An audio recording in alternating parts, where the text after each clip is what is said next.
في الفيديو ده هعمل لمقاس من 3 ل10 سنين، وهقول لكم ازاي نكبر المقاس او نصغره. كل التفاصيل اللي حابين تعرفوها هنقولها ان شاء الله خلال الفيديو. كملوا معايا الفيديو للنهاية، ولو عندكم اي سؤال او استفسار اكتبولي تحت في التعليقات. وقبل ما نبدأ الفيديو بتاع النهاردة، اتمنى بقى ان انتوا تعملوا لايك للفيديو ده كتير جدا علشان تشجعوني، وتكتبولي رأيكم تحت في التعليقات. لو اول مرة بتشوفوني اتمنى طبعا ان انتوا تشتركوا في القناة وتفعلوا الجرس، اختاروا كلمة الكل علشان كل ما انزل فيديو جديد يوصل لكم الاشعارات. هستخدم خيوط هيمالايا افريداي بيبي لوكس وابرة 3.5 مليمتر. الشلة 100 جرام وطولها 250 متر، ودي درجة اللون اللي انا اشتغلت بيه. اول حاجة هعملها بسم الله الرحمن الرحيم، هعمل الدايرة السحرية، وعملناها كتير مع بعض قبل كده، ودي اسهل طريقة للدايرة السحرية. هرتفع بعد كده ب2 سلسلة، 1 2، ودول اول عمود غير مكتمل معايا. هلف الخيط على الابرة وادخل هنا جوه في الدايرة، اسحب الخيط، عندي 3 حلقات، هلف واطلع من حلقتين 2 بس، واسيب الحلقة اللي موجودة على الابرة. هلف الخيط مرة كمان واسحب، والف واطلع من حلقتين 2 بس، وبكده تكون معايا 3 حلقات. هلف واطلع منهم ال3، وبكده عملنا غرزة كلاستر. هشتغل 2 سلسلة، 1 2. هلف الخيط على الابرة وادخل جوه الدايرة، اسحب، عندي 3 حلقات، هلف واطلع من حلقتين 2 بس، عندي حلقتين على الابرة. هلف الخيط وادخل واسحب، والف واطلع من حلقتين 2 بس، كده تاني مرة. هلف وادخل واسحب واطلع من حلقتين 2 بس، كده 3 مرات، والمرات تتكون عندي 4 حلقات. هلف واطلع منهم كلهم مرة واحدة، وبعدين طبعا بشتغل 2 سلسلة. نخلي بالنا ان الكلاستر عبارة عن 3 اعمدة غير مكتملين بقفلهم مع بعض، وبعد كل كلاستر بشتغلها بعمل وراها على طول 2 سلسلة. الكلاستر الاولى عملنا فيها 2 عمود بس غير مكتملين، لان احنا حسبنا ال2 سلسلة هما اول عمود معايا، فكده بقى عندي 3. كده انا كملت لحد ما بقى عندي 6 كلاستر، وبين كل كلاستر والتانية 2 سلسلة. ما ننساش بعد اخر كلاستر بعمل 2 سلسلة، وبعدين هشد طرف الخيط ده علشان اقفل الدايرة. هقفل السطر الاولاني فين؟ هقفله فوق غرزة الكلاستر، مش ال2 سلسلة، لا، في النص كده فوق غرزة الكلاستر. هنزل تحت الحلقتين، اسحب الخيط واسحبه كمان من الحلقة اللي موجودة على الابرة.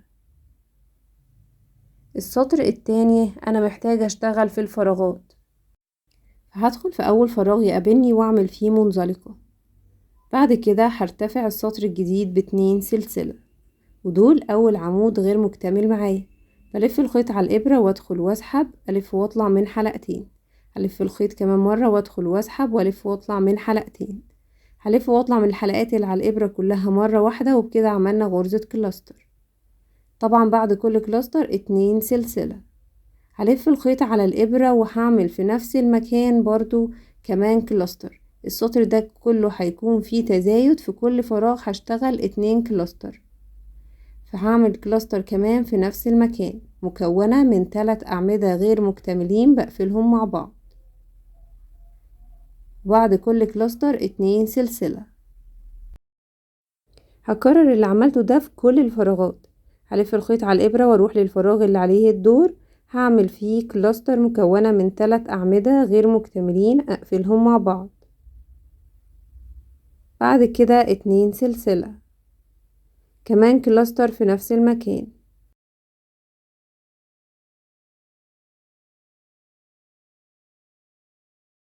وبعد الكلاستر 2 سلسلة.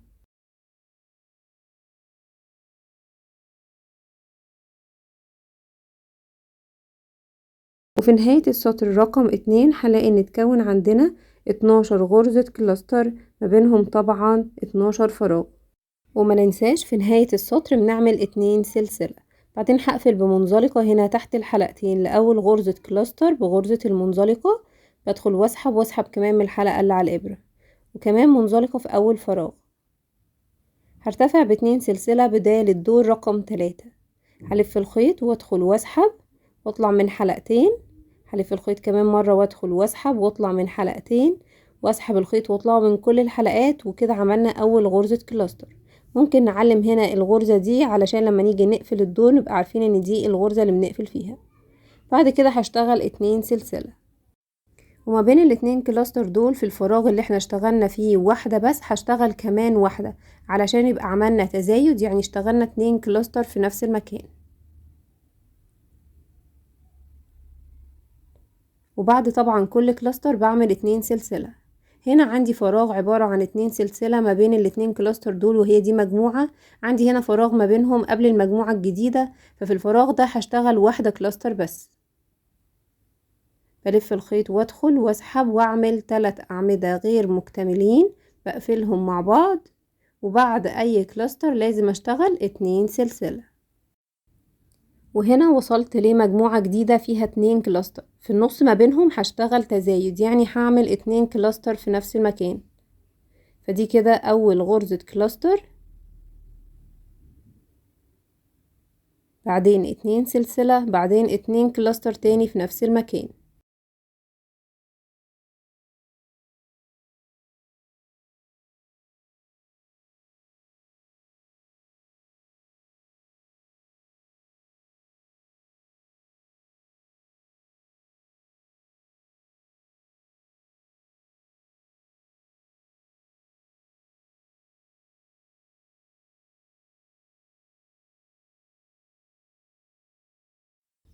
وكده نكون اشتغلنا في الفراغ الاول عملنا 2 كلاستر في نفس المكان يعني تزايد، الفراغ اللي بعده عملنا واحدة بس كلاستر، والفراغ اللي بعده 2 كلاستر، الفراغ اللي بعده واحدة كلاستر.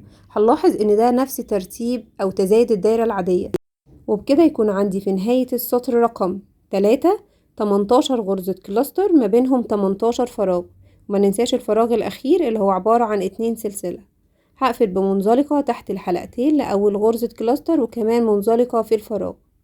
هرتفع للسطر رقم 4 ب2 سلسلة زي ما خلاص اتعودنا، وبعمل جنبها 2 عمود غير مكتملين اقفلهم كلهم مع بعض. هعمل هنا في نفس المكان كمان كلاستر علشان يكون عندي هنا في اول فراغ فيه تزايد، يعني 2 كلاستر، وبعد كل كلاستر 2 سلسلة. المرة دي بقى هلاقي عندي هنا فراغين قبل ما اوصل للمجموعة اللي بعديها، فهعمل في كل فراغ منهم واحدة كلاستر بس.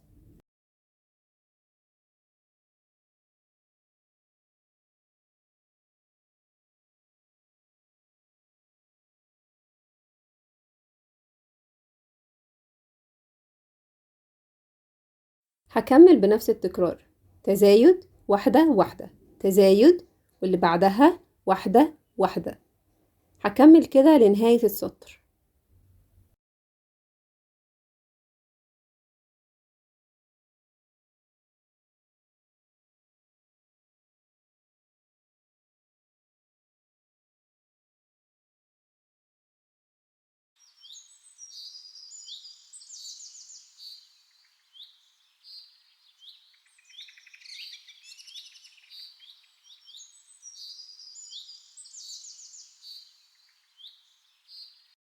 وبكده أكون وصلت لنهاية السطر رقم 4، وعندي فيه 24 غرزة كلاستر ما بينهم 24 فراغ. هرتفع ب2 سلسلة للدور رقم 5، وهعمل غرزة كلاستر، بعديها 2 سلسلة، وفي نفس المكان هعمل كمان غرزة كلاستر. وبكده نكون عملنا تزايد في أول فراغ. هنروح عندي هنا هنلاقي 3 فراغات، 1 2 3 لحد ما هوصل للمجموعة اللي هو فيها 2 كلاستر مع بعض. في كل فراغ من ال3 دول هعمل واحدة بس كلاستر.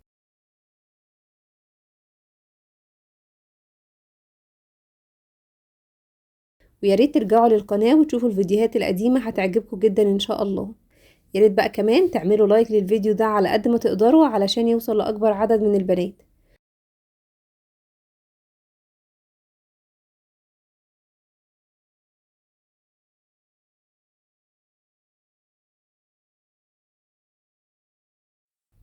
هنكمل السطر بنفس التكرار، تزايد واحدة واحدة واحدة، تزايد واحدة واحدة واحدة، وهكذا لنهاية السطر.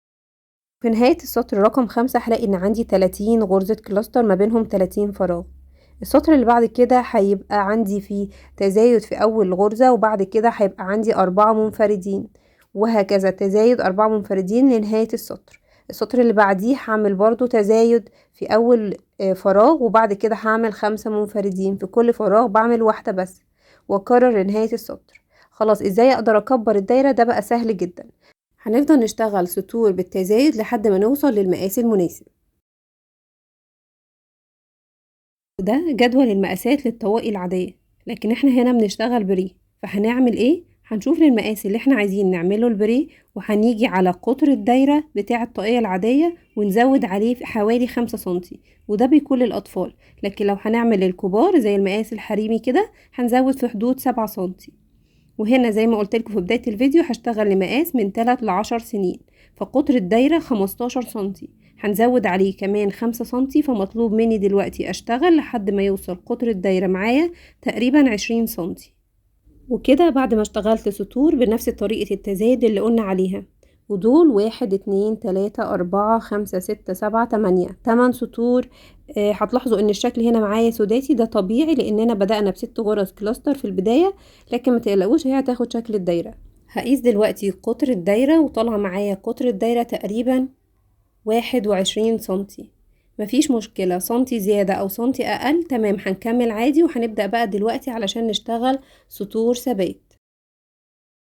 هبدأ دلوقتي شغلي في السطر رقم 9. بعد ما عملنا منزلقة في الكلاستر هنعمل منزلقة كمان في الفراغ. هرتفع ب2 سلسلة بداية الدور، وبعد كده هشتغل غرزة كلاستر. بعد اي كلاستر 2 سلسلة. خلاص، مش هنشتغل في نفس الفراغ ده حاجة، لا هروح على الفراغ اللي بعده واعمل فيه كلاستر. فكل فراغ يقابلني في السطر ده هعمل فيه واحدة كلاستر بس.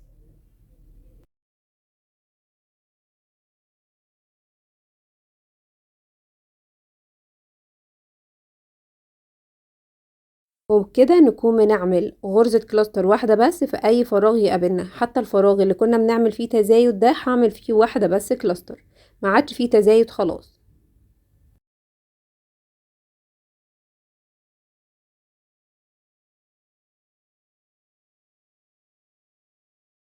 هكمل بنفس الطريقة، كلاستر واحدة في كل فراغ لنهاية السطر.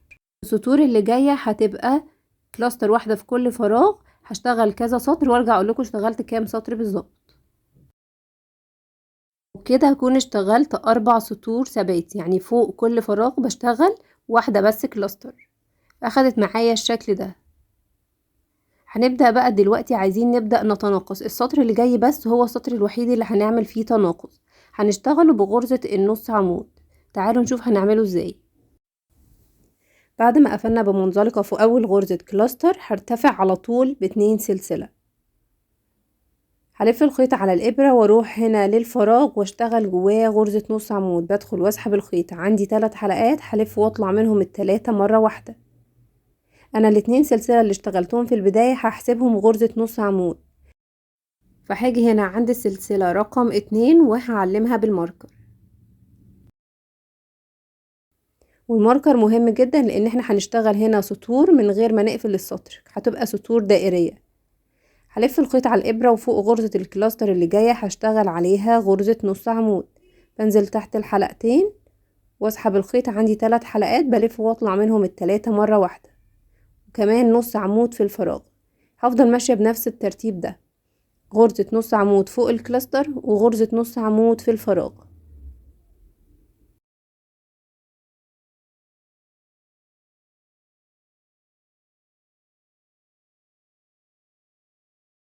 وهكمل بنفس الطريقة لنهاية السطر. وكده اشتغلت فوق الكلاستر غرزة نص عمود وفي الفراغ نص عمود لحد ما وصلت للنهاية. وما ننساش في اخر فراغ بعمل غرزة نص عمود. دلوقتي انا هجيب ابرة اصغر شوية من الابرة دي، فهشتغل بابرة رقم 3 علشان تبدأ تضيق معايا الطاقية من تحت. فهنا هبدأ اكمل الشغل بقى اللي فاضل بابرة رقم 3.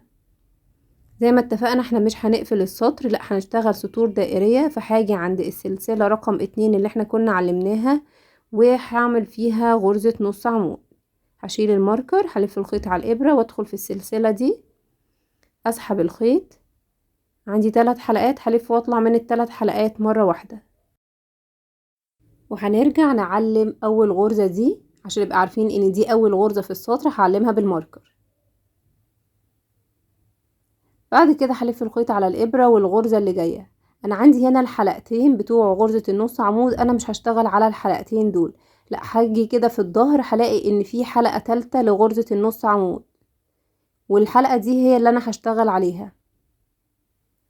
تاني، شايفين دي كده غرزة النص عمود بيبقى لها حلقتين من فوق، وفي حلقة تالتة بتبقى موجودة في الظهر، الشغل كله هيبقى على الحلقة التالتة دي. هلف الخيط على الابرة، وهنا عند اول غرزة نص عمود مش هنزل بقى تحت الحلقتين، هاجي كده في الظهر وانزل عند الحلقة التالتة، اسحب الخيط وبعدين اطلع من الثلاث حلقات مرة واحدة. تاني بلف الخيط واجي هنا في الحلقة التالتة اللي في الظهر بتاعة غرزة النص عمود، انزل تحتها واعمل غرزة نص عمود. انا مش بدخل لا في الحلقة الامامية ولا الحلقة الخلفية، دي بتبقى حلقة ثالثة موجودة في ظهر غرزة النص عمود، فشغلي كله هيبقى في السطور اللي جاية فوق الحلقة دي. هكمل بقى لنهاية السطر كده فوق الحلقة الثالثة دي، وهخلص السطر وارجع لكم. وكده اكون خلصت السطر بغرزة النص عمود في الحلقة الثالثة. خلي بالنا هي مش الحلقة الخلفية، دي في الحلقة الثالثة لغرزة النص عمود. ودلوقتي هشيل الماركر بقى علشان ابدأ السطر الجديد. هلف الخيط على الابرة واجي هنا عند الحلقة الثالثة بتاعة غرزة النص عمود، انزل تحت منها واعمل غرزة نص عمود، وارجع اعلم اول غرزة علشان نبقى عارفين ان ده بداية السطر.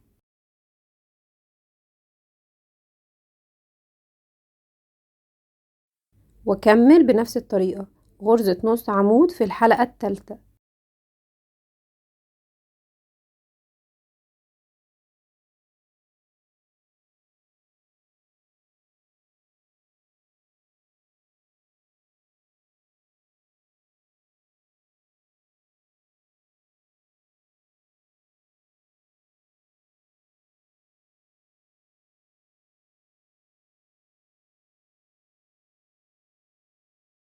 ده الشكل اللي اتكون معايا نتيجة ان انا بشتغل في الحلقة الثالثة لغرزة النص عمود.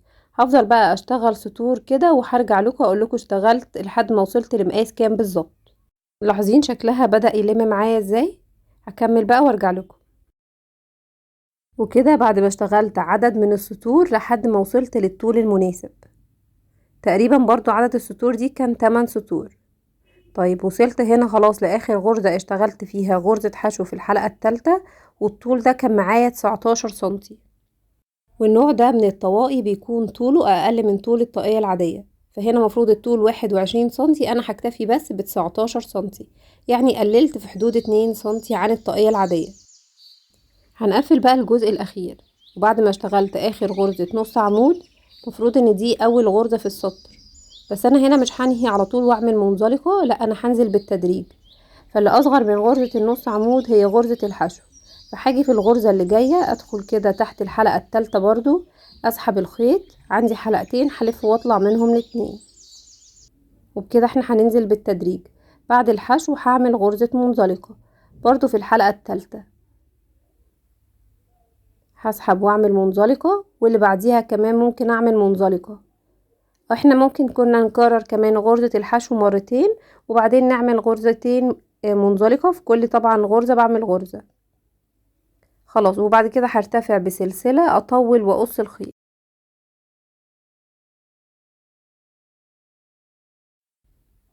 وده شكل الجزء الاخير بتاع الطاقية.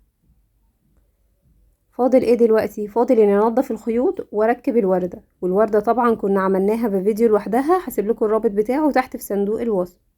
هنضف طبعا الخيوط بإبرة التنظيف المعدن اللي هي إبرة الكنفا، بتبقى الفتحة بتاعتها واسعة وملهاش سن مدبب.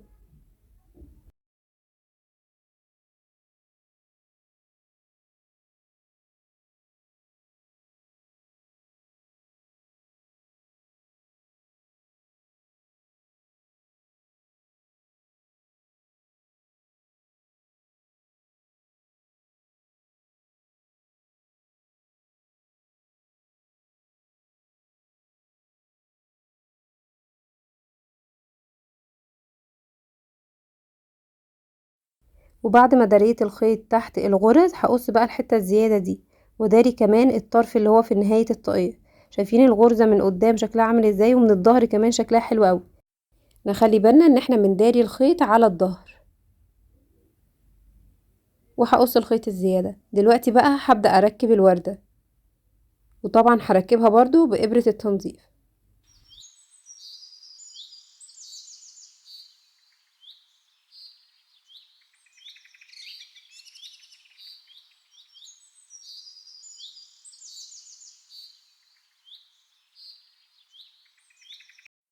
اتمنى بقى يكون فيديو النهارده عجبكم واستفدتوا منه، ويا ريت لو طبقتوا معايا الطاقية دي ابعتولي الصور على جروب الفيسبوك اللي دايما بسيب لكم الرابط بتاعه تحت في صندوق الوصف. لسه ما عملتوش لايك، اتمنى دلوقتي بقى تنزلوا تحطوا لايك للفيديو وتعملوا شير مع اصحابكم، وتكتبوا لي رايكم تحت في التعليقات. اشوفكم في فيديو جديد ان شاء الله، مع السلامه.